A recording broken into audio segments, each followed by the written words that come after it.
제 구독자분들은 대부분 암호화폐 투자를 오래 하신 분들입니다. 주식까지 포함하면 경력이 10년이 넘어가시는 분들도 계시죠. 그런데 리플 코인의 가격이 상승함에 따라서 그냥 느낌으로만 리또 속이 아니냐 라고 말씀하십니다. 하지만 제가 볼 때 현재의 리플은 아직도 저평가받고 있다는 생각입니다. 리플을 계속해서 지켜보신 분들은 아시겠지만 8월 7일 날 SEC와의 소송에서 승소했다는 초대형 호재가 나왔죠. 이 초대형 호재는 누군가에 의해서 시간이 컨트롤됐습니다. 세력은 블랙먼데이가 8월 5일 날 찾아올 걸 알고 있었고 그 이후에 소송에서의 승소라는 초대형 호재가 나오길 원했습니다. 그래서 본인들의 생각을 실행에 옮긴 거죠. 바로 리플과 SEC의 비공개 회의를 사유도 공개하지 않은 채 의도적으로 취소시킨 겁니다. 만약 세력이 의도적으로 비공개 회의를 취소하지 않았다면 7월 18일 날 정상적으로 비공개 회의가 이루어졌을 겁니다. 그리고 7월 말에 승소 뉴스가 발표됐겠죠. 그리고 8월 5일에 블랙먼데이가 찾았을 겁니다. 하지만 호재 이후에 악재가 나오는 것보다 악재 이후에 호재가 나오는 것이 세력의 입장에서 더 좋기 때문에 비공개 회의 시기를 컨트롤합니다. 대하락 이후에 승소 소식이 나오길 원했던 리플의 세력은 7월 18일과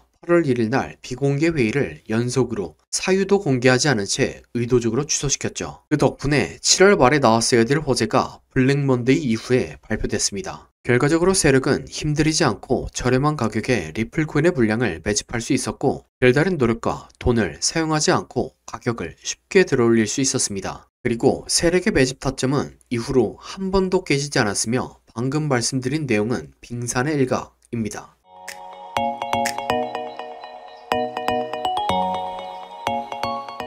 리플은 고작 이 정도의 이득을 보려고 준비한 게 아닙니다. 리플은 오랫동안 엄청난 준비를 했습니다. 리플을 계속해서 지켜보신 분들은 아시겠지만 리플의 호재는 8월부터 갑자기 터지기 시작했죠. 바로 금리 인하의 타이밍을 지켜본 것이죠. 경제를 주시하는 분들은 아시겠지만 금리 인하에 대한 언급은 24년도 상반기부터 나왔었습니다. 그러다 8월쯤부터 금리 인하가 확실시되었죠. 그래서 8월부터 리플은 그동안 뿌리지 않았던 호재를 갑자기 뿌리기 시작합니다. 리플 코인의 가격 변동성 문제를 해결할 스테이블 코인 출시, 리플 코인의 거래를 보다 편리하게 만드는 이더리움 호환 스마트 컨트랙트 통합, 생태계의 혼란을 줄여줄 탈중앙화 업그레이드, 안정성 문제를 보완해줄 리플 커스터디 등의 초대형 업그레이드를 모두 한 달 사이에 진행했습니다. 모든 업그레이드가 1년에 한 개 하기도 어려운 업그레이드인데도 말이죠. 바로 금리 인하의 수혜를 보기 위해서 단기간 안에 진행됐습니다. 더욱이 11월 21일에는 리플의 다큐멘터리가 방영됩니다. 이 다큐멘터리는 아마존과 애플TV라는 초대형 OTT 플랫폼에서 방영되는 것이죠. 코인 산업에서 이 정도 수준의 다큐멘터리를 제작해서 방영했던 것은 비트코인밖에 없습니다. 정리해보면 리플은 암호화폐 업계에서 최고 수준의 업그레이드와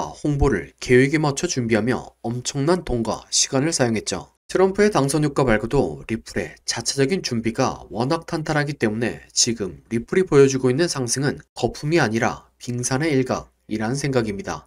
다음으로 리플의 차트 분석입니다. 리플은 2018년부터 고점은 점차 낮춰가고 저점은 점차 높여가는 삼각 수렴을 진행하고 있습니다. 전형적인 세력들이 매집을 하면서 나타나는 패턴 중 하나죠. 이렇게 수렴과 매집이 다 끝나니까 리플이 SEC와의 소송에서 승소했다라는 뉴스와 함께 추세를 상승으로 전환시키는 차트가 나왔습니다. 차트 공부를 많이 하신 분들은 아시는 충격 파동이죠. 이 패턴이 나오면 저점을 깨지 않고 고점을 추가적으로 갱신합니다. 충격 파동 이후에 이론대로 조정 파동을 그렸지만 저점을 깨지 않았고 강세장의 비율과 형태까지 만들어냈습니다. 또한 플랫 파동이 임펄스보다 훨씬 오랜 기간 동안 진행되었으며 이 파가 가장 자주 완성되는 618에서 조정이 마무리되고 강한 상승 파동을 만들어냈습니다. 그래서 현재 1파보다 훨씬 거대한 형태의 3파가 만들어지고 있다는 관점입니다. 그래서 임펄스 이후의 조정을 기다리고 다시 한 번 더 코인을 모으는 게 손익비상 좋다고 생각합니다. 이러면 다른 사람들이 돈 벌 때 나는 못 번다는 생각 때문에 힘들어하시는 분들이 계시죠. 그래서 제가 빠르게 돈을 벌어다 줄 코인을 가져왔습니다.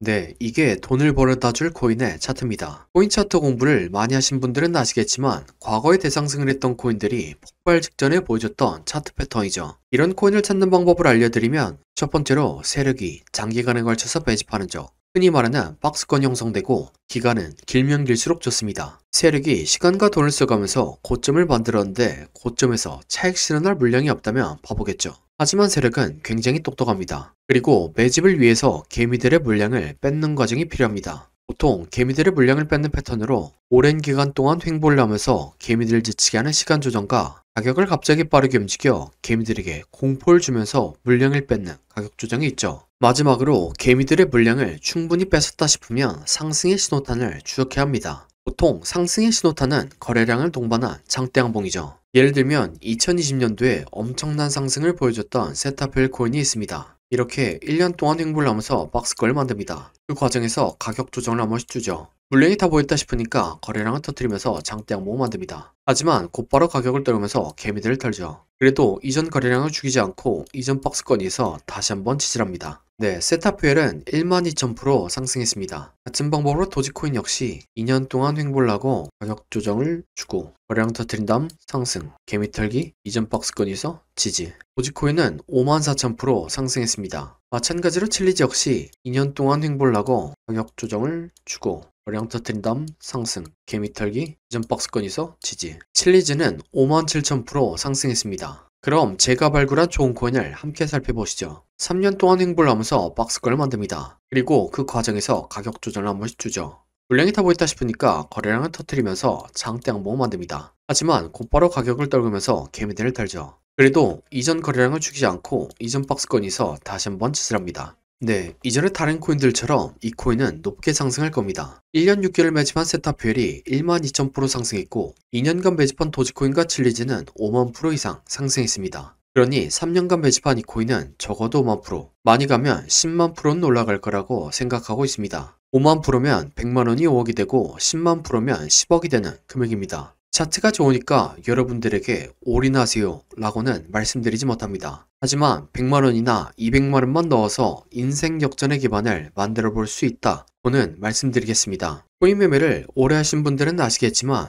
이렇게 축제 분위기인 장에서는 관심받고 있는 코인이 아니라 시장에서 관심받지 못하는 종목이 더 큰 수익을 안겨다 줍니다. 그래서 저는 무리하지 않는 선에서 시장에서 관심받지 못하고 있는 이 코인을 매수해 보려고 합니다. 저와 함께 이 코인을 매수해 보실 분은 화면에 나오는 010-8236-2988 번호로 30이라고 문자 주시기 바랍니다. 그러면 제가 여러분들이 구독자인 것을 알아보고 바로 코인 이름을 문자 드리겠습니다. 마지막으로 구독과 좋아요 부탁드리며 다음 영상으로 찾아뵙겠습니다.